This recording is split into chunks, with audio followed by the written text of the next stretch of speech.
আজকে করোনা মহামারীতে জনসচেতনতা সৃষ্টি ও আত্মমানবতার কল্যাণে করণীয় শীর্ষক আলোচনা সভা এবং গুণীজন সম্মাননা।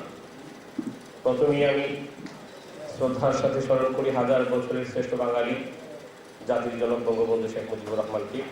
আর আলোচনার শুরুতে আপনারা যারা গুণীজন, যারা উপস্থিত হয়ে এই অনুষ্ঠানটিকে মহিমান্বিত করেছেন, সফল করেছেন, বাংলাদেশের বিভিন্ন প্রান্ত থেকে এসে উপস্থিত হয়েছেন, সকল গুণী ব্যক্তিদেরকে আমার ব্যক্তিগত পক্ষ থেকে শুভেচ্ছা ও অভিনন্দন জানাই।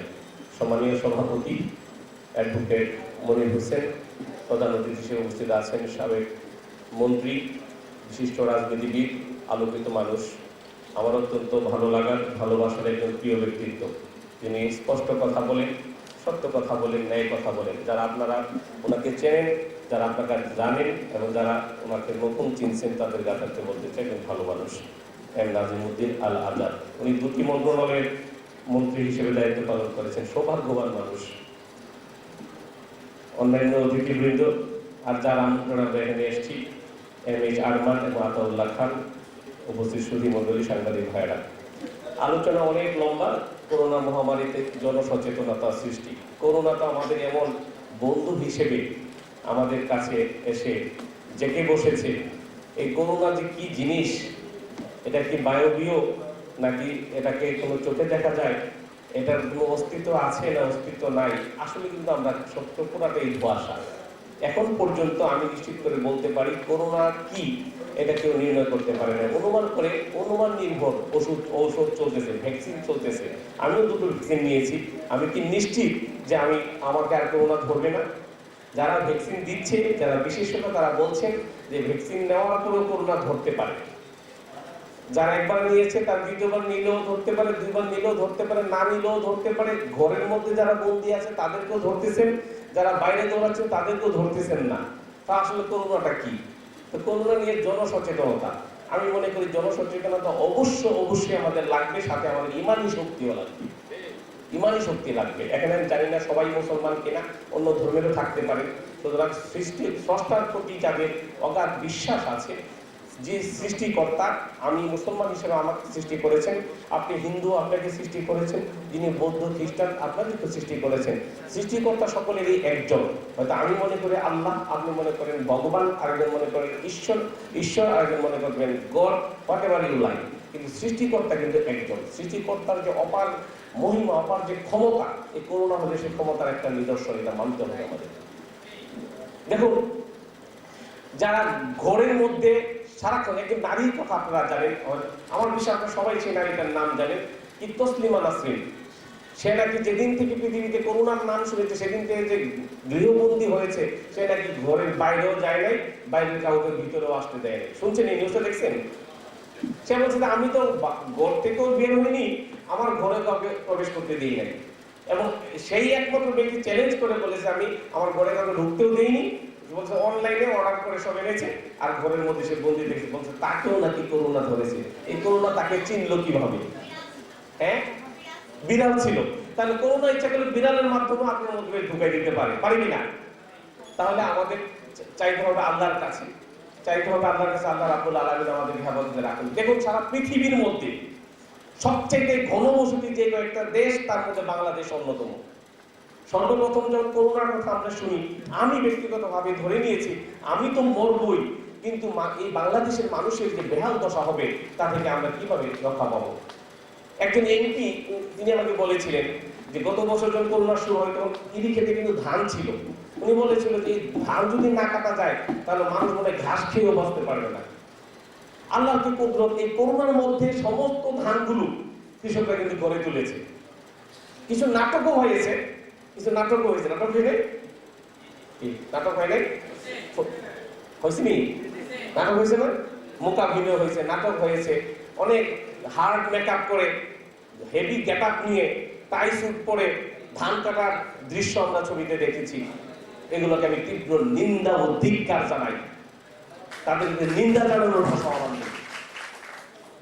একজন নারী সংসদ সদস্য হেভি মেকআপ করে, হাই হিল পরে, একটা ধানের আটি নিয়ে জমি থেকে উঠতেছেন। এগুলো করে কৃষকদের সাথে তামাশা করা হয়েছে।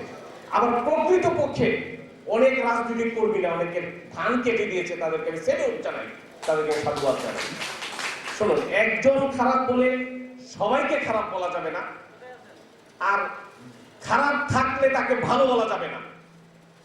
কালোকে কালো বলতে হবে, সাদাকে সাদা বলতে হবে। আমাদের দেশের মানুষের দৃষ্টিশক্তি এমন পর্যায়ে পৌঁছেছে, কালোকে কালো বলে না, সাদাকে সাদা বলে না, কালো এবং সাদাকে মিক্স করে অ্যাশ কালার বানিয়ে ফেলে, মাঝামাঝি বলে কিনা বলেন? এই যে তেলবাজি, এই যে ধান্দাবাজি, এই যে স্বার্থান্বেষী মহলের এই যে পরিবর্তন, এগুলোর কারণে বাংলাদেশের সৎ মানুষগুলো সামনে এগিয়ে আসতে চায় না। আজকের পত্রিকার খবর, বাংলাদেশ ছাত্রলীগের সাবেক সাধারণ সম্পাদক পরিবার পরিজনের সদস্য নিয়ে গাড়িতে করে যাচ্ছে, তার গাড়িতে হামলা হয়েছে। বাংলাদেশ ছাত্রলীগের নেতৃত্ব যে দিতে পারে, তার গাড়িতে যদি হামলা হয় আওয়ামী লীগ সরকার ক্ষমতায় থাকাকালে, তাহলে আমরা বুঝতেই পারি এই আওয়ামী লীগটা কাদের দ্বারা নিয়ন্ত্রিত হচ্ছে। আমি অনেকের এতে কমেন্টে লিখিয়ে দিয়েছি, বাংলাদেশে প্রায় অনেক জায়গায়, সব জায়গায় না, আবার মিস ইন্টারপ্রেট করবে, ভুল ব্যাখ্যা করবে, বাংলাদেশের অনেক জায়গায় মন্ত্রীরা মন্ত্রী লীগ গঠন করেছে, এমপিরা এমপি লীগ গঠন করেছে, বলয় সৃষ্টি করেছে। জাতীয় পার্টির সময় যারা ছিল সুবিধাভোগী, যারা ছিল জোট বিএনপি জামাত জোট সরকারের সময়, তারাই ছিল সুবিধাভোগী। তাদের প্রেতাত্মারা, তাদের উত্তরসূরিরা, সেই স্বার্থান্বেষী মহল আওয়ামী লীগ সরকারের 12 বছর পেরিয়ে 13 বছরে উপনীত, তারা আজকে সেই আবার সেই দুধের মাছিরা, তারাই আজকে সেই সুবিধাভোগী।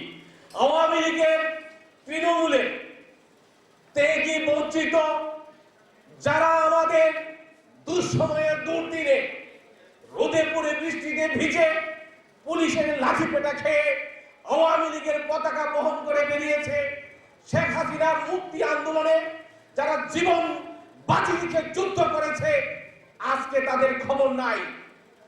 কারণ হাইব্রিডরা, অনুপ্রবেশকারীরা, স্বার্থান্বেষী মহল, তারা আজকে চেপে বসেছে। এই হাইব্রিড অনুপ্রবেশকারী এই কথা শুনতে শুনতে আমাদের কানের ছিদ্র বন্ধ হয়ে যাচ্ছে। প্রিয় বন্ধুরা আমার, বড় একটা সমস্যা আছে, করোনার চেয়েও অনেক বড় সমস্যা। বিরক্ত হচ্ছেন না তো? করোনার চেয়েও বড় সমস্যা বাংলাদেশে রাজনৈতিক তেলবাজদের সমস্যা। বাংলাদেশের সকল মানুষ এখন আওয়ামী লীগ করে, এটা হলো বড় সমস্যা। একটা সমাবেশে যাবেন, এই সবাই আওয়ামী লীগের গুণ কীর্তন গাইতে আছে। একটা সমাবেশে যাবেন, সবাই শেখ হাসিনার গুণ কীর্তন গাইতে আছে। একটা সমাবেশে যাবেন, আওয়ামী লীগের নেতারা উচিত থাকলে তাদের তেল মারতে আছে।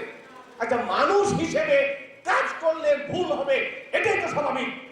একটাও কি ভুল নাই আওয়ামী লীগের? কিন্তু কেউ বলে না। তো না বললে ভুল শুধরাবে কিভাবে? এই ভুল শুধরাবে কিভাবে? যারা আমাদের এই গুরুত্বপূর্ণ আসনগুলোতে বসে আছেন, তারা কোনো নেতিবাচক কথা শুনতে চায় না, তারা সমালোচনা শুনতে পারে না, তারা শুধু তেলবাজদের তেলবাজি শুনতে শুনতে। আর দলের যারা ত্যাগী, যারা প্রকৃত রাজনীতিতে বিশ্বাস করে, তারা কিন্তু এমপি মন্ত্রীদের তেল মেরে কথা বলবে না, সত্য কথাই বলবে। তাহলে কি হবে? তাহলে দল ভালো চলবে। এখন ত্যাগীরা তো সত্য কথা বলে, তাই ত্যাগীদেরকে আর ভালো লাগে না।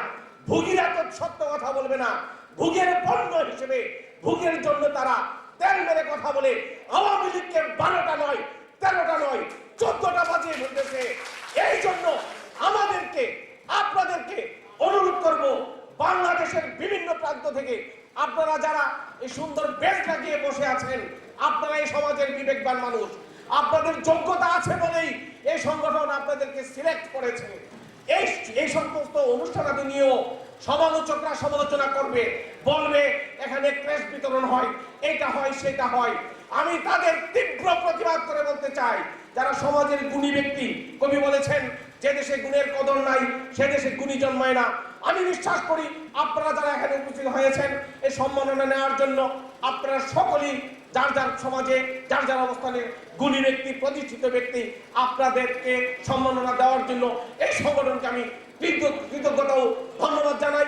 যে কথাটা বলতে চেয়েছিলাম, আপনারা যার যার অবস্থান থেকে দেশের পক্ষে, মুক্তিযুদ্ধের চেতনার পক্ষে, জাতির জনক বঙ্গবন্ধু শেখ মুজিবুর রহমানের আদর্শের পক্ষে কথা বলার জন্য আপনাদের সকলকে আওয়ামী লীগ হওয়ার দরকার নাই। আমরা চাই সেই আওয়ামী লীগ, যে আওয়ামী লীগ বঙ্গবন্ধুর আদর্শের কথা বলে। আমরা চাই সেই আওয়ামী লীগ, যে আওয়ামী লীগ শেখ হাসিনার অক্লান্ত পরিশ্রমের ফসল হিসেবে, মুক্তিযুদ্ধের চেতনার সরকার হিসেবে এই সরকার যেভাবে বীরগর্ভে এগিয়ে যাচ্ছে, সেই সরকারকে গতিশীল করার জন্য যারা সত্য কথা বলে, সেই আওয়ামী লীগদেরকে আমরা চাই। সেটি আমাদের দরকার। আজকে হেফাজত ইসলামের নামে এই সরকারকে যারা উৎখাত করতে চেয়েছিল, সেই হেফাজতের অনেক কুলাঙ্গারদেরকে জেলে পোড়া হয়েছে, অনেকের বিরুদ্ধে মামলা হয়েছে। আমার দাবি থাকবে, হেফাজতের যারা পৃষ্ঠপোষকতা করেছে, যারা আওয়ামী লীগের ভিতরে থেকে আওয়ামী লীগের সাইনবোর্ড ব্যবহার করে শেখ হাসিনার নাম ভাঙিয়ে এমপি মন্ত্রী হয়ে আওয়ামী লীগের পদ দখল করে, সরকারের বড় বড় পদ দখল করে যারা হেফাজতকে পৃষ্ঠপোষকতা দিয়েছে, তাদেরকেও আইনের আওতায় আনতে হবে। তাদের মুখ উন্মোচন করে দিতে হবে জনগণের সামনে। এটাই হলো আমাদের দাবি, এটাই আমাদের প্রত্যাশা। প্রিয় বন্ধুগণ, রাজনীতি আজকে এমন একটা পর্যায়ে পৌঁছেছে, রাজনীতিবিদদের নাম শুনলে মানুষ আটকে ওঠে। কারণ এই যে টাউটারি, বাটপারি, ঠকবাজি, ধান্দাবাজির কারণে রাজনীতিবিদদের আর কেউ এখন আর মূল্যায়ন করতে চায় না। অথচ রাজনীতিবিদের কারণে, রাজনীতি করার কারণে বঙ্গবন্ধু শেখ মুজিবুর রহমান তাকে হত্যা করার প্রায় 50 বছর পরেও জাতির জনক হিসেবে, এই জাতির শ্রেষ্ঠ সন্তান হিসেবে সকলের হৃদয়ে স্থান করে নিয়েছে।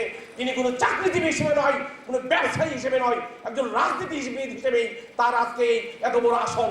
আমি বলতে চাই, এ পৃথিবীর সবথেকে সম্মানিত ব্যক্তি তারা যারা রাজনীতি করেন, তবে সেই রাজনীতি কোনো ধান্দাবাজি রাজনীতি নয়। সেই রাজনীতি হবে সত্য ও ন্যায় প্রতিষ্ঠার রাজনীতি। সেই রাজনীতি হবে বিসর্জনের রাজনীতি। রাজনীতি হয়ে গিয়েছে এখন অর্জনের। কে কি পেল, কে কি পাইল না, কারে কি দিল, কারে কি দিল না, এই চাওয়া পাওয়া, খাওয়া দাওয়ার এই যে মহামিলন, এটা কোনো রাজনীতির সূত্রের মধ্যে পড়ে না। প্রিয় ভাইরা আমার, আমি গর্ব করি, আমি গর্বিত, আমি একজন রাজনৈতিক কর্মী, আওয়ামী লীগের একজন সমর্থক হিসেবে, বঙ্গবন্ধুর আদর্শের একজন অনুসারী হিসেবে শেখ হাসিনার ভীষণ বাস্তবায়নের জন্য যে কোনো ত্যাগ স্বীকারের জন্য আমরা প্রস্তুত আছি, প্রস্তুত থাকবো। সেই জন্য বলতে চাই, এই তেলবাজ, এই ধান্দাবাজদেরকে চিহ্নিত করে আওয়ামী লীগ থেকে জেটিয়ে বিদায় করে প্রকৃত আওয়ামী লীগারদেরকে, এই তৃণমূলের ত্যাগী বঞ্চিত, আমাদের হতাশাগ্রস্ত তৃণমূলের এই রাজনীতিবিদদেরকে শক্তিশালী করার আহ্বান জানিয়ে মাননীয় প্রধানমন্ত্রী শেখ হাসিনার দূরদর্শী নেতৃত্বে বাংলাদেশ এগিয়ে যাচ্ছে। এই সরকারকে দীর্ঘায়িত করার জন্য আপনারা আপনাদের অবস্থান থেকে সহযোগিতা করার উদাত্ত আহ্বান জানিয়ে আজকের এই মহিমান্বিত অনুষ্ঠানে, এত সুন্দর অনুষ্ঠানে আমাকে প্রধান বক্তা হিসেবে আমন্ত্রণ জানানোর জন্য আমার রাজনীতির প্রিয় জনপদ ব্রাহ্মণবাড়িয়া 5 নবীনগর এলাকাবাসীর পক্ষ থেকে সবাইকে মুজিবীয় শুভেচ্ছা, অভিনন্দন, শুভেচ্ছা, অভিনন্দন। এবং আপনারা যারা আজকে গুণী ব্যক্তি হিসেবে সম্মাননা পাচ্ছেন, তাদেরকে আমার এলাকাবাসীর পক্ষ থেকে অভিনন্দন, অভিনন্দন, অভিনন্দন। সবাইকে শুভেচ্ছা। জয় বাংলা, জয় বঙ্গবন্ধু, জয় হোক বাংলার মেহনতি মানুষের। ধন্যবাদ সকলকে।